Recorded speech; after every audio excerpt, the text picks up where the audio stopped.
Everything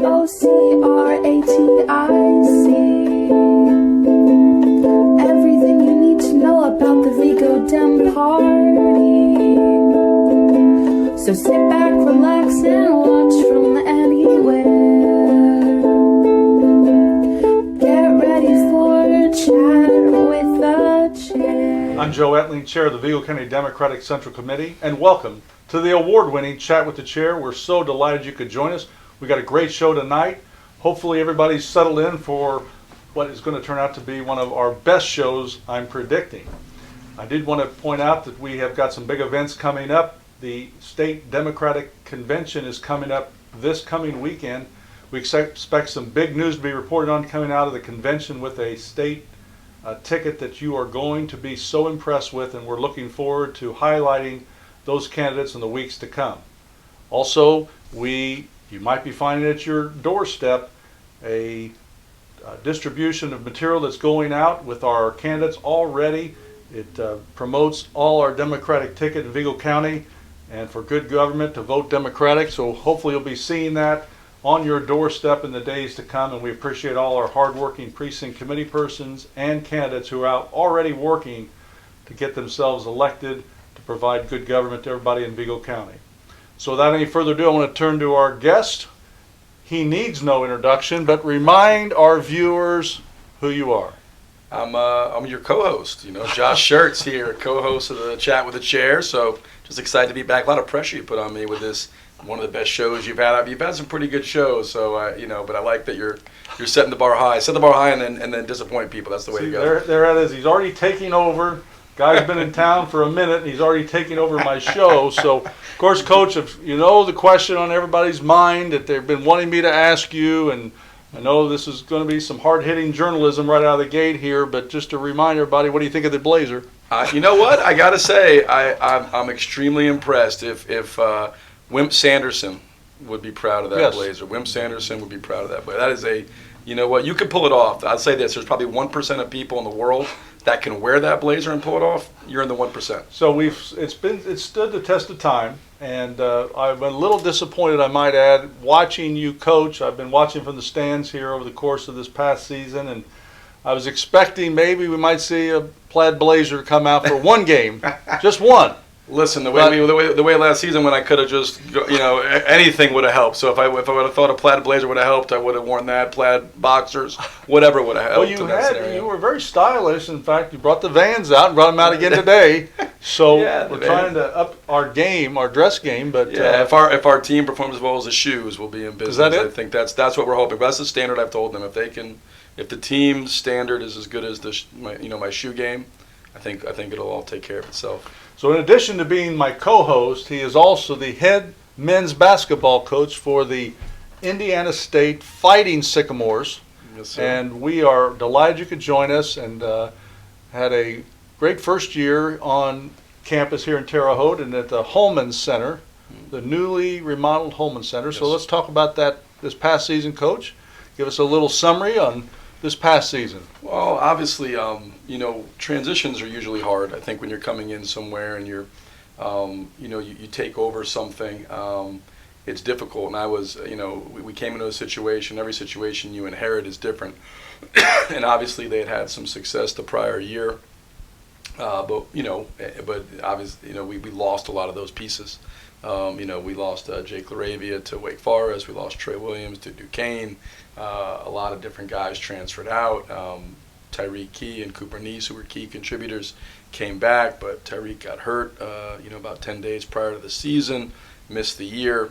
So we knew it was going to be difficult when you're establishing a culture and a change. And that doesn't mean that there wasn't a good culture here prior. Doesn't mean that there weren't good things. I think it's just everybody has to do things kind of authentically to them and the way they see them, and no two people approach a job exactly the same. And so I said it, in the press conference. I thought, I needed to recruit and to hire people I could lose with.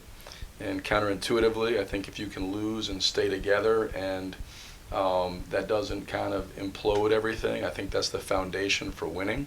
I didn't think we'd lose 20 games, but there's some circumstances outside of your control in anything you're doing, and But I'll say this, we bring back 7 guys. We bring back 80% of our scoring, and I thought, while losing is true serum, adversity is true serum. It's where you really get to know people on a real level. I thought we did stay together. We fought all year. Despite a lot of heartbreaking losses, guys kept coming back. We played through injuries. Cooper Neese and Cam Henry and Micah Thomas and Xavier Bledson and Caleb Stevens. All of our top scorers missed 3 to 5 games apiece on top of Tyreek's situation. And these guys just kept working and competing. And when it was over, instead of just disbanding and everybody saying, all right, we're out, all 7 guys that we asked to returned. And that was a great sign, because that's the foundation for hopefully what's to come, is that we endured that together.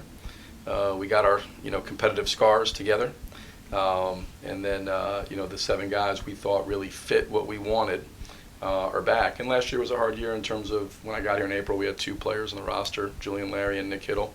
We had to cobble together a roster. At this time last year, I was still recruiting. It went all the way through the month of June just to assemble our team. And again, no excuses. It is what it is. But this year, just everything, those guys coming back, the guys we were able to bring in, I feel like we laid a foundation for what we want to be about, and now it's time to build that foundation. Coach, you came from, of course, a top caliber program and conference. Talk about, though, the transition to Terre Haute and the transition to the Missouri Valley. Well, certainly, I was at Lincoln Memorial, a Division II school in Harrogate, Tennessee, for 13 years. Had an amazing time there, really did. It's a place will always be, very special in my heart. You're somewhere that long. You make great connections, and just to be at a place that really cared about basketball and the people I was able to work with. And it's always, we talk about, love what you do, love where you do it, love who you do it with, right? And that's the key to happiness. And sure. LMU checked all those boxes. I'll say there's a lot of, from a community standpoint, Terre Haute has a lot of similarities to Harrogate. I mean that in the best way possible. One thing I really loved about Harrogate was the quality of the people. Just amazing people that were blue collar, hardworking, but do anything for you, supportive, cared, nice, kind, and just on a way grander scale, because you had 4,000 people in Harrogate. You have that with 60,000 people here. So a lot more restaurant options and all that stuff. We struggle to work through that, but Terre Haute, the transition in that aspect has been great. The fans, their support through difficult times. I think I feel a tremendous responsibility to those people to give them a team and a program that they deserve, because I really think the people here, they deserve a winner, and they deserve a team that does it the right way on and off the floor. And the Terre Haute transition has been tremendous. The Valley, I think, was everything I expected it to be. I had opportunities at LMU. People weren't beating my door down, but I had a handful of opportunities to go Division I as a head coach. I always stayed, more because I loved where I was. If I was going to leave LMU, it was going to be for a place that I was really challenged to grow as a coach. And the respect I have for the Valley, the programs, the coaches in this league, how the quality, now adding Belmont and Murray State to what was already a brutally difficult league.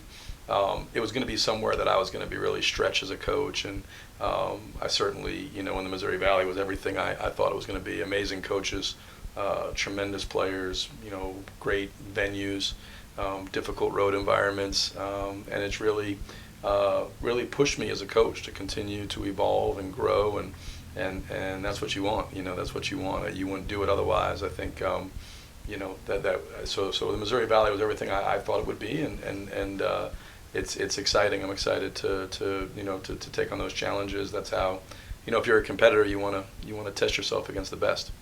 Well, I'm encouraged that you still have favorable things to say about the community of Terre Haute, having met me and having to interact with me on a regular basis. Well, I didn't say not every person in Oh, there. I You know, see. there are bad apples, but in general, it was a general statement. I see, okay. No, it's been you've been a great friend, and I appreciate that. And again, the community is amazing. It's really, like I said, on a much grander scale, but very much like Harrogate with the quality of the people, and that's. We're incredibly fortunate to be in a community like this. So, Coach, I know that we've seen some recent newspaper reports about all that's going on campus, and for those people that think that, that you're off when the season is concluded, just, I wish. tanning and sunning and, working on your physique. I mean, they've now realized that you're still in the gym. Well, as obvious, I'm doing those things. Of course, I'm tanning and working on my physique. I can't look like this without doing those things. But I'm also squeezing in time with basketball, if that's what you're asking. Yes, I managed to squeeze in some hoops as well. So I'm doing them all, just juggling. Don't sleep. 24 hours a day, tanning, working out, eating well, and then some hoops on the There you side. have it. So, but no, we're in summer access, and so our guys were here. June, I believe, 2nd for physicals, and we began practice on it's a limited scale in terms of hours and stuff. We began official team practice or workouts, or they call them, our summer access stuff on June 6th, and that'll run through the end of July. And so summer's really incredibly busy. With next week's example, in the Missouri Valley meetings Monday and Tuesday. In St. Louis, I get back later Tuesday. We have practice Wednesday, Thursday. I'm going recruiting Friday through Sunday, get back Sunday night. We practice Monday through Thursday, go recruiting Friday, get back Sunday night, back to practice Monday. And it goes like that pretty much most of the summer. So it's really like 7 days a week that we're out there and working between our team and the current group, and then of course recruiting for 23. So it never really ends. So It looks like it's a year-round process of recruiting. Of course, with travel, AAU basketball, you're very busy during the summers with those recruiting opportunities. But as opposed to last year, then, can we assume that your recruitment for the 2022 team has concluded already? Yeah. 2022 actually finished shockingly in April. So wow. We were done, I think, April 7th. Okay. We added, we had already got a player committed and signed, Rob Martin. He's committed to us in February and couldn't sign until April 13th. But we were done. Trent Gibson was our last commitment. That happened, I think, April 7th or 8th. And so we had, it went much smoother than last year's. But, that's the part of it. You're trying to build a roster. We had to bring in 11, and we had a couple guys come back with Cooper and Calix and Tyreek.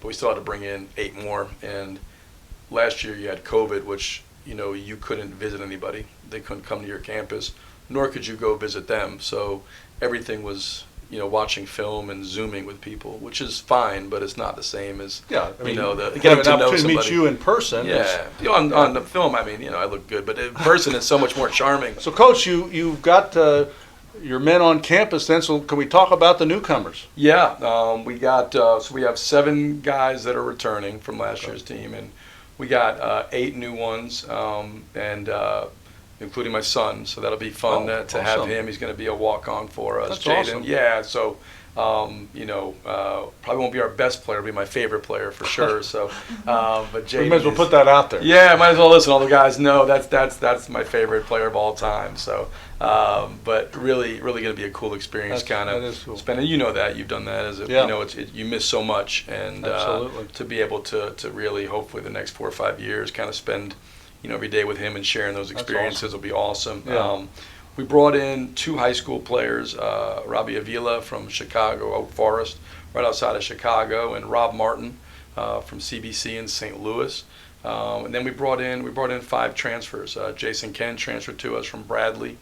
He started at Bradley this year. He's got 3 years of eligibility remaining. Really have high hopes for him.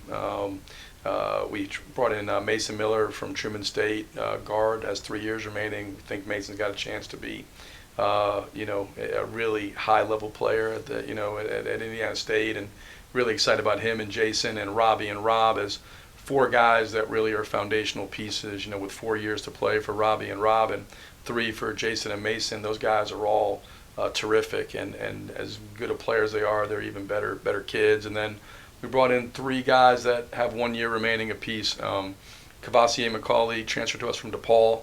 I coached him at LMU for 2 years. He was a first-team All-American for us, and has a chance to be really impactful. I think he's a guy that could, be our go-to scorer, our leading scorer, and puts the ball in the basket. Trent Gibson, who was transferred from Tusculum, a school we competed against in the South Atlantic Conference, was a Division II All-American point guard. And first-team academic All-American as well. Graduated college in 3 years. He's already done a master's and doing a second master's. Wow. At ISU. And Cade McKnight, who was a 2-time first-team Division II All-American at Truman State. Same boat. Cade graduated college in 3 years, has completed a master's, is doing a second master's, first-team academic All-American, and first-team All-American on the court. So really, really excited about not just the quality of player, but the quality of character. I mean, you've been around sports, and I think what you have to have a chance is you got to have really, really high level talent. You got to have great depth, and you got to have equal amounts of character, right? To navigate that, because when you have talent and you have depth, it's easy to sacrifice until you're the one having to sacrifice, right? So that's where the character piece and being able to enjoy each other's success and have guys pulling for each other and I really like where we are from a talent, depth, and character standpoint. And like every team, now you got to answer, how committed are you? How competitive are you? You know what I mean? How resilient are you?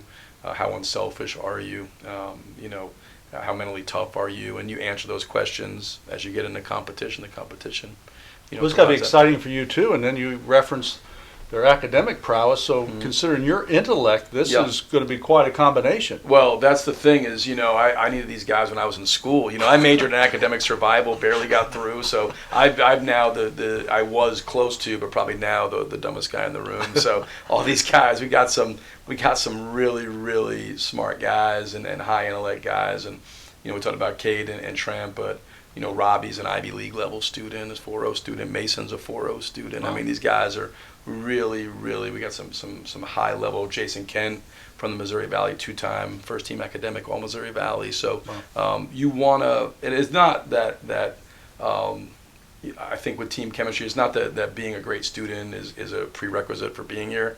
I do think this, I think when you look at guys who excel in the classroom, is the mark of being a high achiever. Right. I think team chemistry, like when you look at things, high achievers struggle with mediocre people. And mediocre people struggle with high achievers. Like, why is he doing that? Why is he always doing that? Why is he on top of, and so you really want to have chemistry. You got to have kind of shared values and similar outlooks on things, and getting guys that really excel in the classroom is a good indicator that they've got their lives together and they're going to be disciplined and try to excel on the court and going to be committed. And those are things we want for our program and our culture. So the players that are not coming directly from high school, do they have automatic instant eligibility then? Yeah, all 5 of them have automatic eligibility. So we have 15 players that will be eligible. Jaden, my son, will redshirt. We know that. Okay. And we'll probably redshirt a few other guys. Because we do have really good depth, and you're not going to play 14 guys, right. So rotations are generally going to be, 8. Maybe I've never played 9, but maybe you get to 9, but you're probably going to get to 8, and so you don't want to waste guys' years of eligibility. So, but we do, all those we have 15 guys who are eligible to play this year, and 14 will be fighting, and then as we get to November and kind of figure out where we are rotationally, then we'll start to make some of those decisions as to who needs to redshirt, and we'll probably have a couple guys that you won't see this year, but that we really have high hopes for. I think the 14 we have are all quality players at the Missouri Valley level, which is great. I know you'd be the last guy to make any kind of excuses, Coach, but in fairness, probably this would be truly your first real recruiting class, having an opportunity to have a year's time in Terre Haute on campus and have an opportunity to really go about the process of building a recruiting class. So in fairness, probably this would be, in 2022, your first recruiting class. Yeah. I mean, we pieced it together last year, but I feel like this was a class that we got to spend time with guys, get to know guys, get to target guys. I came from, one of the great cultures in college basketball. It doesn't matter what level you're at. Like, we had a 10-year stretch where we won almost 90% of our games, right? So you don't do that accidentally. The hardest thing in life to me is consistent high-level performance. That's why we admire Tom Brady or Derek Jeter or Roger Federer, because they could do it, this extended, UConn women's basketball, Alabama football, whatever it is. We admire the consistency and sustained success because that's the hardest thing to do, and that's where the talent and the character and the commitment and those things. So to come from that, you're rebuilding it. Here, you're starting from scratch, not because they didn't have success before. We understand that, but we took over. It was kind of an overhaul, and now we got through year one. We've got some really good pieces back from that team, and now we've added some really good pieces. And now I feel like going into year two, we did have kind of our first full recruiting class. We've got a culture established, and now we're going to really be able to start kind of moving the needle forward. And that's kind of the way it went at LMU. The first year was rough. Year two was much better. Year three, we won a championship. And not saying that's going to be the same pathway here, but I think, things don't happen overnight and snap your fingers. You have to kind of build it. If you can't skip steps, and if you're going to build something sustainable, that's what it has to be. You have to kind of go step by step and put the pieces together. And we feel like going into this year we have the pieces to have a really good team. Yeah, we're not going to say it's going to be that way either, because it's going to be championship in year two at Indiana State. So we'll go ahead and make that. This is just like with the show being the best show you've had. I mean, we're just going to go ahead and just throwing stuff go out there. We're going to be the chat with the chair is going to go out there and proclaim that right now. And I know that you are always an excitable personality anyway, but I must say that as you talk about, and we discussed prior to the show about this class, you seem very excited about the guys you got on campus. I really am. I try not to be overly optimistic or pessimistic. I try to be, a realist as much as I can. I feel like, just being Pollyanna and just, but I also don't want to be, I think, you have to answer the questions. But when you walk into a room, I felt like this when I was at LMU. We wanted to walk in to that first meeting and feel like we have enough talent, depth, and a level of character to win a national championship. Here, you want to feel like when you walk into Indiana State's locker room, that first meeting, which we did on June 5th, that we have enough talent in this room, enough depth in this room, enough character in this room to win the Missouri Valley Championship. When you look at that, I think 3 times or 2 times last 8 years, I think 3 in the last 10 maybe, they've Missouri Valley's had a team in the Final Four, Wichita State, Loyola. I mean, if you're good enough to win the Valley, right, you're good enough to get to March in advance, and then it just how far can you go? Who knows? But you got to be good enough to get to the Final Four to win the Valley. So I felt like when I walked in there June 5th that we have the talent, depth, and character to compete for that. Now, all the other questions, every team has to answer those, and you only answer them inside a competition. It's like I tell guys all the time, whatever, opinions, outside opinions, you're ranked, you're predicted, you're good if you play good. Everything else is, BS, right? I mean, you're good if you play good. What's on paper doesn't matter. And, we'll see. But those aspects, I feel really, really good about who we have, the talent, the skill. I think we got great depth. I think, I've had some really good teams in my career. And this team is as deep and as good as any I've coached. And so hopefully the results, we stay healthy, we get some breaks. We can do some special things this year. And Coach, I know in your position how important winning is, without saying it, but of course that puts seats in the stands or people in the stands. And but you've made it a concerted effort, and it's impressive to have your guys out in the community really contributing. In fact, just this past week, they're out serving at the Strawberry Fest, and very present. It was it was great to see the interaction, people in the community for them. They wanted to get in that line to be served by the Indiana State basketball players. So talk about that and how important that is to your program, having them be involved in the community. Well, I think it's huge. We talk, we've got it's a whole different show. We got a Built for Life program, and it takes them from their freshman year to their senior year, and it's really about, when I took the job at LMU, and probably the only thing I've kept for 14, now 15 years as head coach was, mission statement was to, develop and care for our guys at the highest level, and that every single person in our program was more successful in life for having been a part of our program. And so that ability to get in and guys to understand their platform and utilize their platform and and to be present and visible in the community.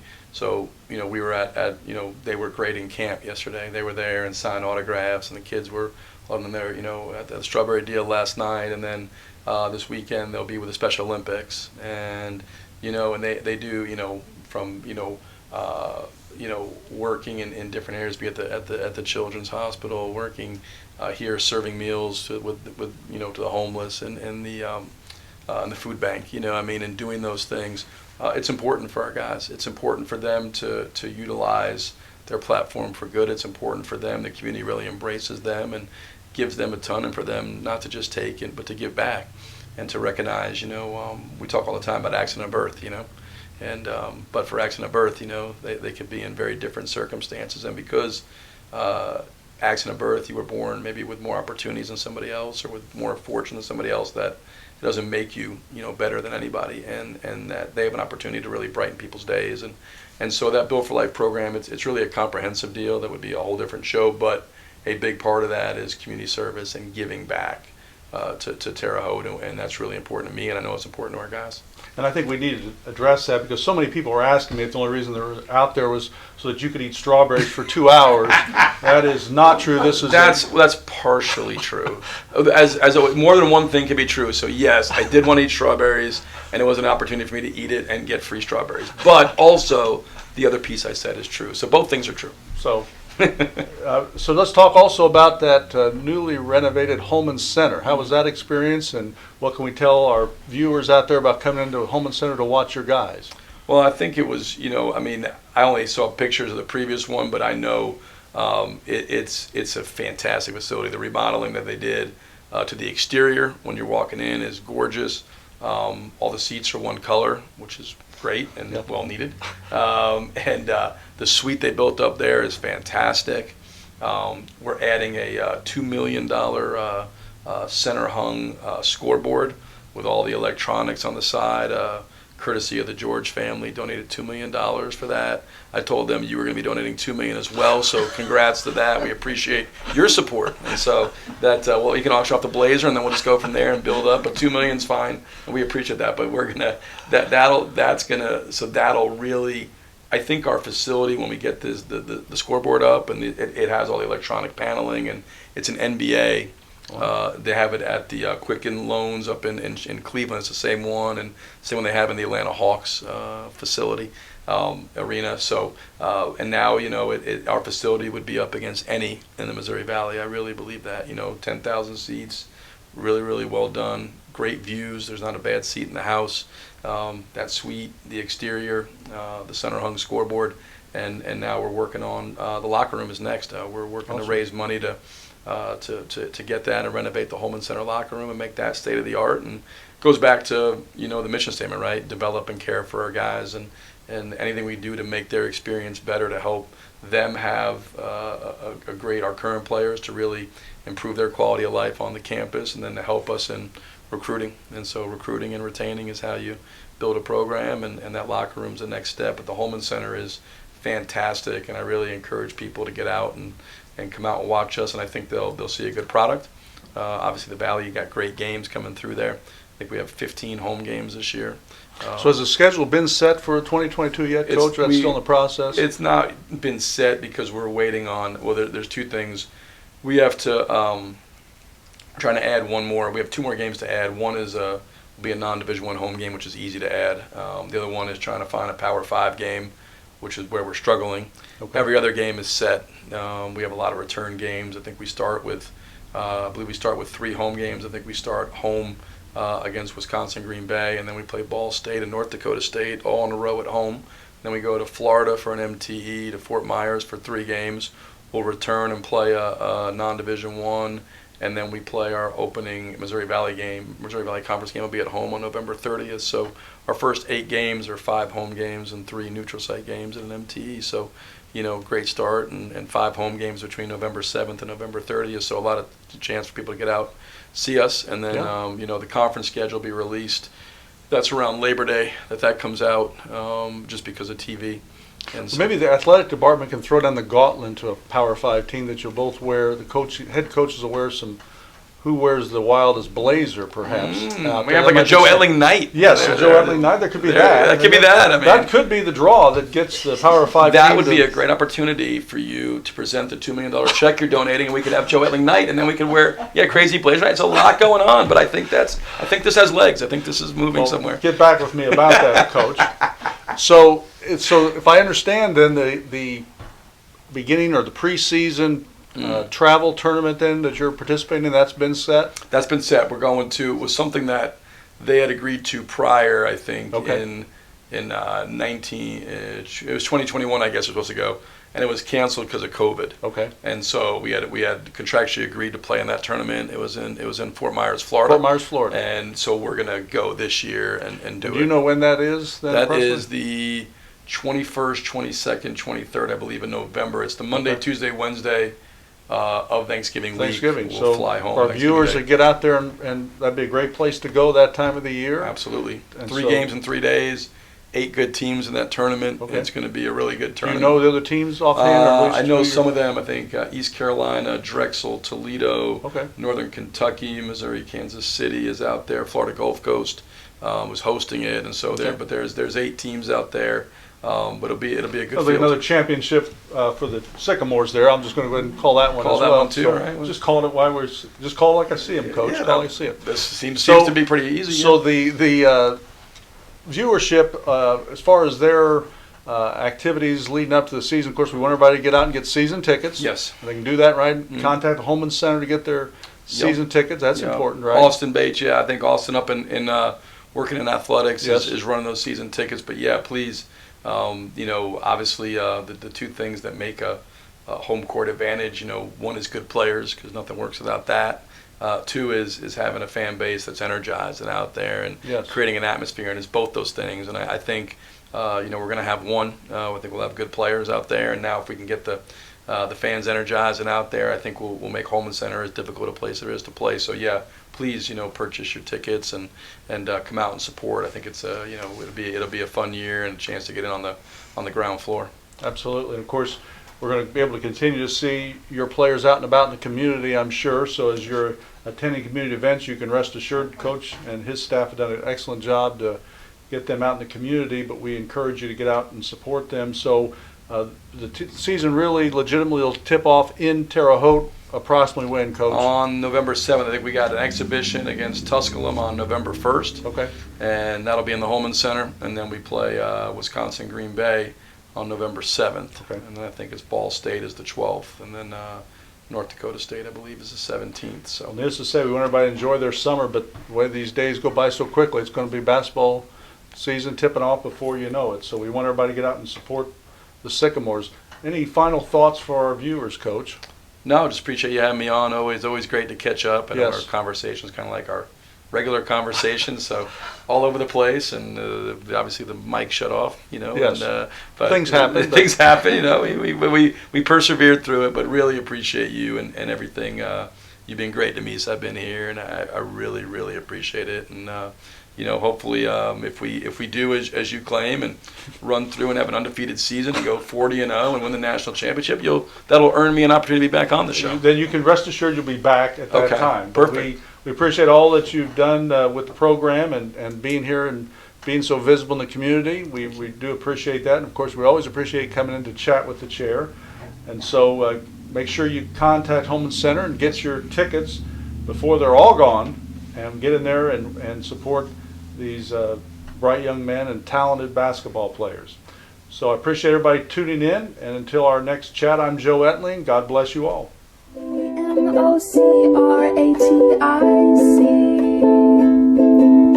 Everything you need to know about the Vigo Dem party. So sit back, relax, and watch.